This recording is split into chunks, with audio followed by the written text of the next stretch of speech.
गिराजीनी तरेटीमां जे चणोठीना बीज पड्या हता ए चणोठीना दाना भेगा कर्या एनी सुंदर गुंजा माळा सिद्ध करी ने ज्यां मयूर नृत्य करता हता त्यां जे मोर पंख पड्या हता ए मोर पीछा लईने आव्या। भागता भागता आंखोमां अश्रु बिंदु छे। प्रभु हूँ आपने कई अरोगावी शकतो नथी पण पोताना हाथे श्रीनाथजी बाबाना मस्तक पर सुंदर पाग बांधी एमां मोर पंख खोसी दीधो ने श्रीनाथजी बाबाना श्रीअंगमां एक गुंजानी माळा धरावे। श्रीनाथजी बाबा प्रसन्न थया कहेवा लागे जुओ मानवेंद्र गुरुजी आपनो जे मनोरथ छे कि आप पोताना हाथे मने सामग्री अरोगाव पोताना हाथे मारा श्रृंगार करो चिंता न करो आपनो मनोरथ जरूर पूरो थशे। पण हमणा नहीं जारे श्री महाप्रभुजी अहींया पधारशे अने पोताना हाथे मारा सेवा प्रकारनो प्रारंभ करशे त्यारे आपने आ बधा ज सुखो प्राप्त थशे। तेनी प्रतीक्षा आप करी रह्या छो त्यां सुधी क्रिया बनावीने अहींया ज रहो अने श्री गिरिराज बाबानी परिक्रमा करता रहो અને ચોક્કસ પરિક્રમા કરતા કરતા જ હું તમને ક્યાંક જરૂર મળી જઈશ। ત્યાં સુધી પરિક્રમા કરતા રહો અને જે પરિક્રમા કરતા કરતા મારી પ્રાપ્તિ તમને થશે ત્યારે માનજો કે હવે આ રસ્તામાં હું આપને મળ્યો છું। ધીમે ધીમે સમય વ્યતીત થવા લાગ્યો અને પ્રભુ પણ પોતાના જીવોને ખેંચવા માટે એવી એવી લીલાઓ કરવા લાગ્યા। दूर दूर थी लोग आवे पोतानी मानताओ मांगे। कोई कहे अरे प्रभु शू बतावे अमारा पुत्रनो विवाह थतो नथी एवी कृपा करो अने पुत्र माटे कोई मળી जाए तो आटला मण दूध चढ़ाओ। ठाकुरजी कहे कि कोई पण बहाने तू सन्मुख थवा माटे तो आयो छे कोई पण बहाने मारी सन्मुख तो आयो छे अने अमृतनु आचपन चाहे जाणीने करे अजाणे करे ने जा मानता लईने आव्यो अने श्रीनाथजी बाबा एवी कृपा करी के 7 जग्याए वात चालती थी पद्धति ना आवी थी साथे भेगा आवी गया।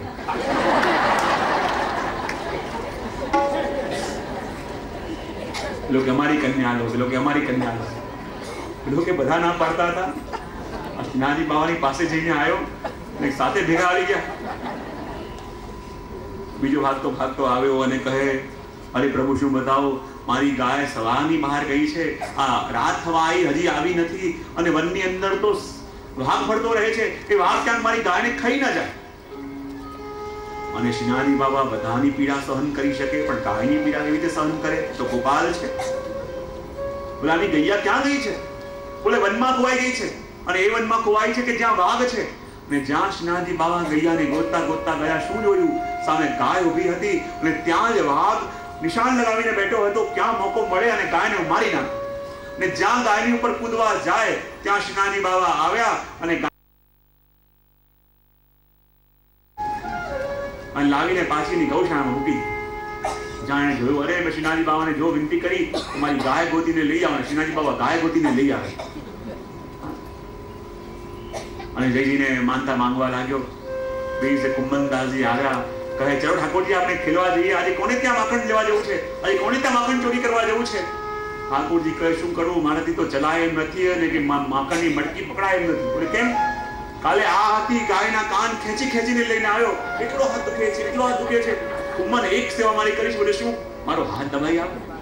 કુંભનદાસજી કે લાવો પ્રભુ શ્રી હાથ. જ્યાં ઠાકોરજીનો શ્રીહસ્ત કુંભનદાસજીએ પોતાના હાથમાં લીધો, પોતાના કબરે પધરાયો અને જે ગિરિરાજ બાબાને 7 દિવસ સુધી ધારણ કરીને રાખ્યા હતા એ જ પ્રભુના શ્રીહસ્તને આજે કુંભનદાસજી દબાવી રહ્યા છે. એ જ શ્રીહસ્તને જ્યારે કુંભનદાસજી ખૂબ સુંદર રીતે સેવા કરી રહ્યા છે અને શ્રીજી બાબાને પણ લાગે કુંભન તું માલિશ બડી અચ્છી કરે. ભાઈ તો રોજ એવી લીલા પ્રભુ કરે. ક્યાંક ને ક્યાંક કુંભનદાસજીને લઈને જેમ જેમ સારસ્વત કલ્પી અંદર લીલા પ્રભુએ કરી હતી એવી રીતે ઘરે ઘરે માખણ ચોરવા માટે જાય અને કહે કુંભનदास देख तू मालिश बहुत अच्छी करे, तेरे हाथ की करामत तो देखी, अब तेरे पैर की करामत भी देखनी है. तो क्यों? तू भागवे में कैसो बता. और भागवे में कैसो मतलब क्या? बोले अपन जब चोरी करे हुए जाएंगे और जो सखी आएगी मैं तो गायब हो जाऊंगा पर तू सामने मिल जाएगा. जो भागवे में अच्छो है तो माखन मिलेगा और भागवे में अच्छो नहीं है तो मार मिलेगी बराबर. एम कुंभनदासजी ने लईने अलग अलग जग्याए प्रभु लीला करवा माटे पधारता. जो जोताમાં દિવસો વીતી રહ્યા છે અને મહાપ્રભુજી પરિક્રમા કરતા કરતા જ્યારે કાશી ને પછી આ પરિક્રમા આગળ વધી વર્ધા, ઉજ્જૈન જતા જતા ઓરછા વગેરે ગામોમાં પોતાના પ્રભાવથી અનેક જીવોને શરણે લીધા. શુદ્ધાલય બ્રહ્મવાદનું સ્થાપન કરતા કરતા જ્યારે શ્રી મહાપ્રભુજી ઝારખંડ પધાર્યા, જ્યારે મહાપ્રભુજી ઝારખંડ પધાર્યા ત્યારે શ્રીનાથજી પ્રભુને દર્શન આપીને આજ્ઞા કરી કે વલ્લભ હું અહીંયા ગિરાજીમાં પ્રગટ્યો છું, આપ બેગ જલ્દી અહીંયા પધારો, અહીંયા પધારી મને પૂર્ણ રૂપે પ્રગટાવો. કેમ કે મારા દર્શન માટે આ વ્રજવાસીઓ બહુ આતુર છે, મારા દર્શન કરવા માટે વ્રજવાસીઓ તડપી રહ્યા છે. આપ જલ્દી અહીંયા પધારો, મને પ્રગટાવો, મારો સેવા પ્રકાર પ્રારંભ કરો ને જલ્દી આપ અહીંયા પધારો. અને જ્યાં આ આજ્ઞા પ્રાપ્ત આપને થઈ અને આ પરિક્રમા અધૂરી મૂકી અને વજ તરફ પ્રયાણ કરીને પધાર્યા. ને જેમ જેમ વજ તરફ આગળ વધ્યા અને કહેવાય ચાલતા ચાલતા ચરણોથી અનેક જીવો પર કૃપા કરતા કરતા દક્ષિણથી પરિક્રમા અધૂરી મૂકી અને 5 મહિના પછી આપ મથુરા પહોંચ્યા. મથુરાથી આપ ગોકુલ પધાર્યા અને ગોકુલમાં જ્યાં આપ બિરાજતા હતા મનમાં મનોરથ છે કે શ્રી યમુનાજીના સાનિધ્યમાં મારે વાસ કરવો છે. અને શ્રી યમુનાજીના સાનિધ્યમાં જ્યારે આપ વાસ કરતા હતા અને એ વખતે દિવસ હતો ઠકરાણી તીજ. મનમાં મનોરથ જાગ્યો કે સારસ્વત કલ્પનો પ્રાચીન ગોવિંદ ઘાટ કયો અને ઠકરાણી ઘાટ કયો. જ્યાં આ મનોરથ આપના મનમાં જાગ્યો કે ગોવિંદ ઘાટ કયો અને ઠકરાણી ઘાટ કયો, પણ શ્રી મહાપ્રભુજીના મનમાં જાગેલો તાપ શ્રી યમુનાજી સહન ન કરી શક્યા.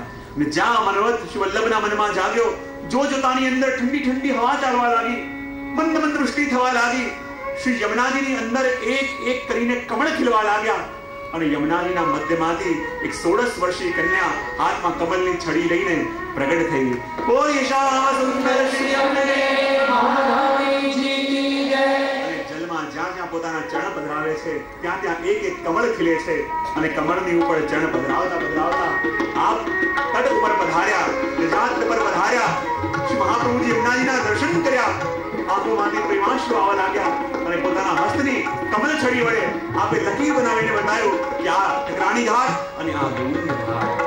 પછી મહાપ્રભુની દ્રષ્ટિ તો યમુનાજીના મુખારવિંદ પર હતી અને જ્યાં શ્રી યમુનાજીના દર્શન કર્યા શ્રી વલ્લભના મુખથી સહજ શબ્દો સરી પડ્યા, નમામિ યમુનાહં સકળ સિદ્ધિ મુરારી પદ પંકજ સ્ફુરદ મંદરે જ્યાં શ્રી મહાપ્રભુજીના મુખારવિંદથી સહજ રીતે આ યમુનાષ્ટકનું પ્રાગટ્ય થયું.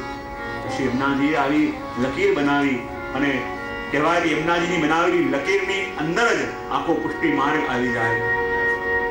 મનમાં મનોરથ જાગ્યો કે જે યમુનાજી આવી કૃપા કરી, જે યમુનાજીએ આ પુષ્ટિપતને પ્રતિસાદ કરી આપ્યો, પરિપાલિત કરી આપ્યો, મારે એ યમુનાજીને શ્રીમદ ભાગવતજી સંભળાવા છે. અને આપે શ્રી યમુનાજીને શ્રીમદ ભાગવતની કથા સંભળાવી. જોતામાં એકાદશી આવી. જ્યાં એકાદશી આવી, રાત્રિના સમયમાં શ્રી મહાપ્રભુજી યમુનાજીના તટ ઉપર વિરાજમાન છે. અને જેવી રીતે યમુનાજીના જલનો પ્રવાહ વહેતો હતો અને પ્રવાહની અંદર આપને એ જીવોની સુધી આવી કે જે જીવો પણ છે તો દેવી, પણ આ સંસારના પ્રવાહમાં વહી રહ્યા છે. અને સંસારના પ્રવાહમાં વહી રહેલા એ જીવોની સુધી શ્રી મહાપ્રભુજીને આવી અને મનમાં એટલો તાપ જાગ્યો કે હે પ્રભુ, જે જીવો આપના માટે આવ્યા છે ભૂતલમાં, આપની સેવા કરવા માટે આવ્યા છે, આપને સુખ આપવા માટે આવ્યા છે, પણ પ્રભુ સંસારના પ્રવાહમાં એવી રીતે વહી રહ્યા છે કે પ્રભુ પોતાને ભૂલ્યા, પોતાના સ્વરૂપને ભૂલ્યા, અને આપને પણ ભૂલ્યા. તો પ્રભુ આપનાથી વિખૂટો પડેલો જીવ પ્રભુ આપને કેવી રીતે પામશે?